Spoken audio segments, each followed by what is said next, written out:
আসসালামু আলাইকুম প্রিয় দেশবাসী। আজকের প্রেক্ষাপট ও কোটা আন্দোলন। কিছু কথা বলার জন্য আপনাদের মাঝে উপস্থিত হয়েছি, না বললেই নয়। অনেক জমানো কথা রয়ে আছে। তো আমরা স্বাধীন দেশ, স্বাধীন বাংলাদেশ, আমরা স্বাধীনভাবে চলব। এদেশের মানুষের স্বাধীনতা থাকবে, বাকবিতণ্ড থাকবে না, হিংসা বিদ্বেষ থাকবে না। আমরা এই সমস্ত চিন্তাভাবনা করি। ৩০ লক্ষ মানুষ শহীদ হয়েছিলেন, ৩ লক্ষ মা বোন নির্যাত দিয়েছিলেন 1971 সালে। এ দেশটাকে স্বাধীন করার জন্য বঙ্গবন্ধু তার জীবন যৌবন সব সময় জেলে কাটিয়েছিলেন। পাকিস্তানদের বিরুদ্ধে উনি এদেশের মানুষকে একত্রিত করেছিলেন এবং পাকিস্তানের বিরুদ্ধে একত্রিত হয়ে 9 মাসের মধ্যে এদেশকে স্বাধীন করেছিলেন এবং তার নেতৃত্বে এদেশ স্বাধীন হয়েছিল। এবং তার নেতৃত্বের একটি দল ছিল, সেই দলটির নাম ছিল বাংলাদেশ আওয়ামী লীগ। এই আওয়ামী লীগ একটা প্রতিষ্ঠান, একটা ইন্ডাস্ট্রি বলা যায়। যেহেতু এই দলটা থেকে বাংলাদেশের যত রাজনীতির দল এসেছে, এই দলটাকে অনুসরণ করেই বাংলাদেশে এখন 39টি দল মানে রেজিস্ট্রেশনভুক্ত হয়েছেন। এই দল থেকেই শত শত নেতাকর্মী বের হয়ে গণতান্ত্রিক প্রক্রিয়ায় গণতন্ত্রকে অব্যাহত রাখতে তারা দল গঠন করেছেন এবং সেই দলের প্রতিনিধিত্ব করছেন।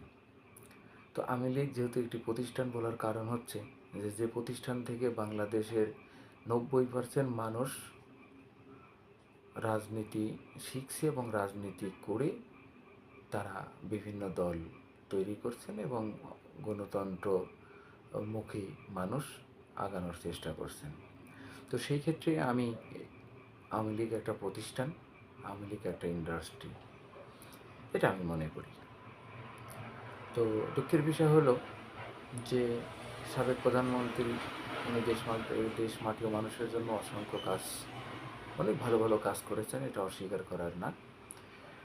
বঙ্গবন্ধুর স্বাধীনতা, বঙ্গবন্ধুর পতাকা, বঙ্গবন্ধুর বাংলাদেশ, এটা যেমন অস্বীকার করার নয়, ঠিক এদেশের মানুষ গণতন্ত্রকামী মানুষ স্বাধীন থাকতে চায় এবং সুন্দর মতন জীবনযাপন করতে চায়, এটাও সত্যি। কিন্তু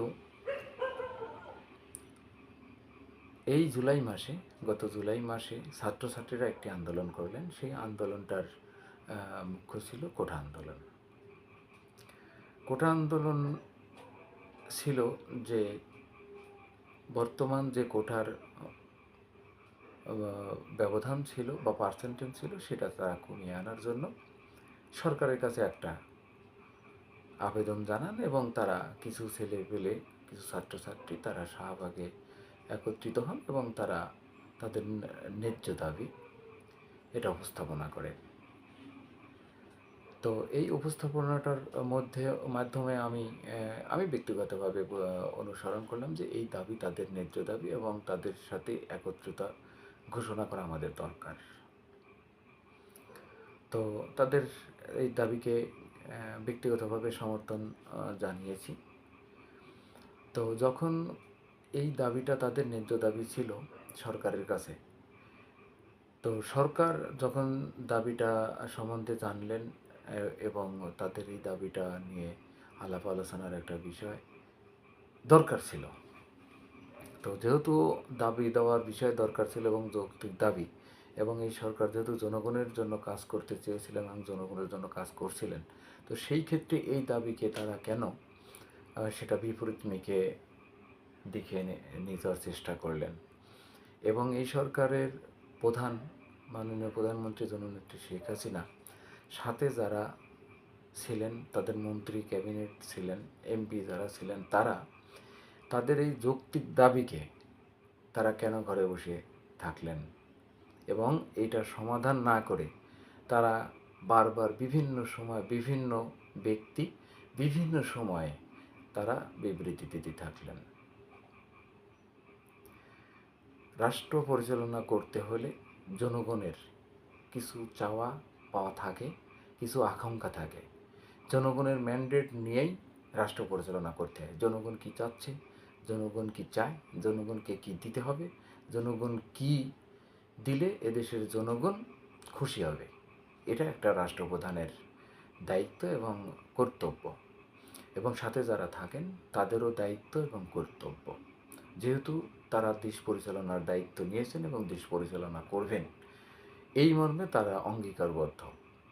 তো যখন ছাত্রছাত্রীদের এই ন্যায্য দাবিকে তারা বিভিন্ন সময় ঠাট্টা মশকারি করে উড়িয়ে দিলেন, উড়িয়ে দেওয়ার পরিপ্রেক্ষিতে কী হলো, আস্তে আস্তে আস্তে আস্তে আস্তে আস্তে তিল থেকে তালে পরিণত হয়ে গেলেন। তখনও সরকার বুঝতে পারলেন না যে এটা আমাদের জন্য ভালো না খারাপ। ছাত্রছাত্রীরা যেহেতু রোডে নেমে আসছেন, তাদের বোঝা উচিত ছিল যে আমরা যেহেতু সরকারে আছে, আমাদের বিরোধী কিছু লোকজন আছেন, বিরোধী দল আছেন, তারা সবসময় চাবে সরকারকে ফেলে দেওয়ার জন্য। বিরোধী দলের কাজই হচ্ছে সরকারকে ফেলে দেওয়ার জন্য। তাহলে এমন একটি ঘটনা তারা কিভাবে ছোট করলেন, ছোট করে দেখলেন এবং হালকাভাবে নিলেন যে না, আমাদের কোনো কিছু হবেই না। তারা মনেই করলেন না এবং তারা গুরুত্বই দিলেন না যে এই তাদের পতন হবে এই আন্দোলনের মাধ্যমে। তারা এটাকে গুরুত্বই দিলেন না এবং সেইভাবে তারা কাজও করলেন না, এবং ছাত্রছাত্রীদের যে ন্যায্য দাবি ছিল তাকে সেগুলোতে সমর্থন জানালেন না এবং সেটা সমাধান করার চেষ্টা করলেন না। যখন সমাধান করার চেষ্টা করলেন এক পর্যায়ে এসে, ঠিক তখন 12টা বেজে গেছে। 12টা বেজে গেছে। তো যখন 12টা বেজে গেছে, তখন সব দাবি দাওয়াই সরকার মেনে নিল এবং তাদেরকে আহ্বান জানানো হলো, কিন্তু তাদেরকে ডাকা হলো না। এটা সত্যিই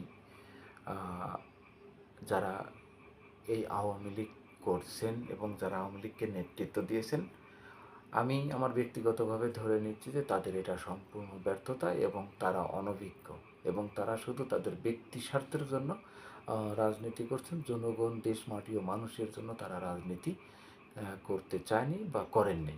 যদি করতেন তাহলে তাদের এই যৌক্তিক দাবি যখন ছাত্রছাত্রীরা আসছে, সাথে সাথে এই দাবিটা মেনে নিতেন।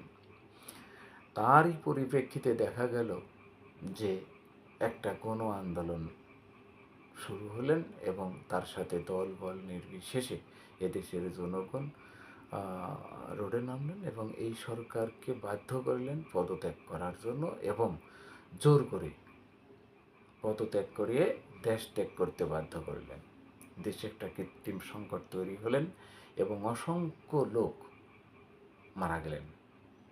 সেটা আওয়ামী লীগের অসংখ্য নেতাকর্মী মারা গিয়েছেন এবং ছাত্রছাত্রীরা মারা গিয়েছেন, সাধারণ জনগণ মারা গিয়েছেন। একটা রাষ্ট্রের জন্য কোনো হত্যাই বা কোনো মৃত্যুই কাম্য নয়। সেটা যে কোনো ধরনের মৃত্যু রাষ্ট্রের জন্য কাম্য নয়। রাষ্ট্র দেখভাল করার জন্যই জনগণ তাদেরকে ম্যান্ডেট দিয়েছে এবং রাষ্ট্র পরিচালনা করার ম্যান্ডেট দিয়েছে। যে একটি প্রাণীরও প্রাণ যাবে না, এটা সরকারকে নিশ্চিত করতে হবে, তবেই রাষ্ট্র পরিচালনা সফলতা আসবে। তো যেহেতু রাষ্ট্র পরিচালনার ক্ষেত্রে সফলতা তারা এই ছাত্রছাত্রীদের আন্দোলনকে তারা অন্যভাবে নিয়েছেন এবং এই দেশের একটা দুর্যোগময় এবং ক্রান্তিলগ্ন সৃষ্টি হয়েছেন। আমি মনে করি আওয়ামী লীগের যারা কর্ণধার ছিলেন, যারা আওয়ামী লীগকে পরিচালিত করেছেন এবং এই পরিচালনার মাধ্যমেই তাদের একটা চিন্তা ছিল যে আমরা 15 বছর ক্ষমতা আছি, আমাদেরকে আর নামানোর মতন কোনো ব্যক্তিবর্গ বা জনগণ নেই। জনগণ সকল ক্ষমতার উৎস। রাজনীতি করতে আসলে প্রথমে এই কথাটাকে স্বীকার করতে হয়। স্বাধীনতাকে যেমন স্বীকার করতে হয়, ঠিক তেমনি জনগণ সকল ক্ষমতার উৎস, এই কথাটা স্বীকার করতে হয়। এই কথা যতক্ষণ আপনি স্বীকার করবেন না, ততক্ষণ পর্যন্ত আপনি রাজনীতিতে আগাতে পারবেন না এবং আগানো সম্ভব নয়। তো সেই ক্ষেত্রে আমি বলব যে এই যে ঘটনা, এই পুরো ঘটনার জন্য আওয়ামী লীগকে ডুবানোর জন্য এবং বঙ্গবন্ধুর ইতিহাসকে নষ্ট করার জন্য এবং সাবেক প্রধানমন্ত্রী জননেত্রী শেখ হাসিনার ইমেজ নষ্ট করার জন্য এবং তাকে বিপদে ফেলানোর জন্য যারা তার সাথে ছিলেন, তারা এটা সমাধান করতে ব্যর্থ হয়েছেন এবং খুব সূক্ষ্মভাবে তারা এই দেশের মানুষের ভাগ্যের কথা চিন্তা না করে তাদের ভাগ্যের কথা চিন্তা করেছেন। চিন্তা করে আজকে দেশের এই ক্রান্তিলগ্ন এবং দুর্যোগময় মুহূর্ত সৃষ্টি হয়েছে। তাই আমি আমার ব্যক্তিগতভাবে বলব, বঙ্গবন্ধু আমার স্বপ্ন, স্বাধীনতা আমার স্বপ্ন, বাংলাদেশ আমার স্বপ্ন, বাংলাদেশের পতাকা আমার স্বপ্ন। আমি সবসময় স্বপ্ন দেখি এদেশ সোনার দেশ হবেন, এদেশে কোনো বৈষম্য বিরোধী থাকবে না, এদেশের কোনো মানুষ দুর্নীতির সাথে জড়িত হবেন না, এদেশের মানুষ চাঁদাবাজি করবেন না, এদেশের মানুষ ঘুষ খাবেন না। এটা আমার স্বপ্ন এবং আমার চাওয়া।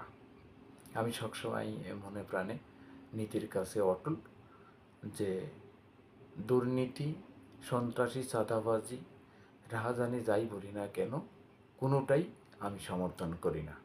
আমি চরমভাবে ঘৃণা করি, সে যে দলেরই হোক, যে ব্যক্তি হোক। সন্ত্রাসী, চাঁদাবাজি কোনো দলের হতে পারে না, এটা ব্যক্তির। তো আমি এই ব্যক্তিগতভাবেই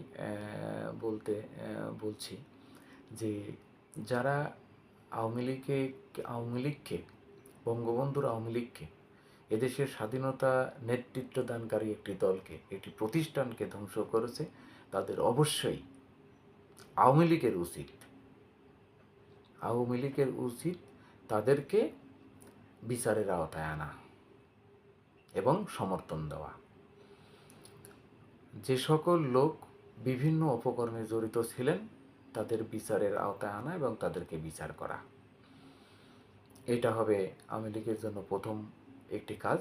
দ্বিতীয় কাজ হচ্ছে যে যা হবার তা হয়ে গেছে, এখান থেকে আওয়ামী লীগ যদি শিক্ষা নিতে পারে এবং শিক্ষা নিয়ে আগামী দিনে তারা যদি রাজনীতি করতে চায়, তাহলে সেই ক্ষেত্রে অবশ্যই জনগণের চাওয়া কী, জনগণের পাওয়া কী, জনগণ কী চায়, সেইটা উপর নির্ভর করে এত বড় একটি প্রতিষ্ঠান, এই প্রতিষ্ঠানের যেসব আগাছা আছে এইগুলোকে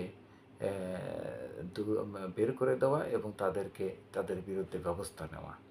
তাহলে নতুন প্রজন্ম এবং পুরাতন প্রজন্ম, যাদের আদর্শ আছে, যাদের নীতি আছে, যারা দেশ মাটির মানুষকে ভালোবাসতে চান, যারা দেশের জন্য কাজ করতে চান, তারা অবশ্যই এটাকে সমর্থন করবেন এবং সুন্দর একটি দেশ একমাত্র আওয়ামী লীগই দিতে পারবে, এটা আমার বিশ্বাস।